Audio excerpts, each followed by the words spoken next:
Au fil du temps, les différentes étapes de production du drap de laine se sont centralisées dans les grandes villes. Ainsi, la fabrique de draps Gotthard-Starz, nommée la fabrique baroque, fut érigée en 1820 à Aix-la-Chapelle. C'est l'un des rares bâtiments du XIXe siècle qui a conservé beaucoup d'éléments architecturaux d'époque. Ce bâtiment abrite aujourd'hui un centre culturel.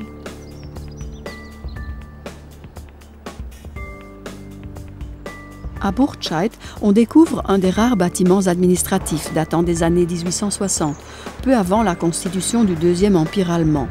En 1866, Christoph Friedrich Erckers y construit un bâtiment industriel. De l'autre côté de la rue de Malmedy, on aperçoit encore deux habitations ouvrières, appartenant également à la draperie Erkens.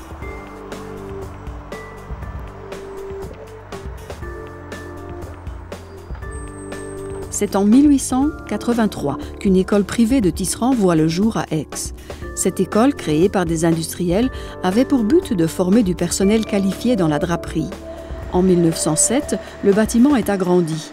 Après la destruction par un bombardement lors de la Seconde Guerre mondiale, le toit à la mansarde est remplacé par un simple mur enduit. En 1889, Aix compte 151 firmes qui emploient quelques 13 700 ouvriers du textile. Dans la deuxième partie du XIXe siècle, l'architecture industrielle se diversifie. La tour, construite en 1874 par l'ingénieur aixois Otto Ince pour la Tour Fabrique Aachen AG.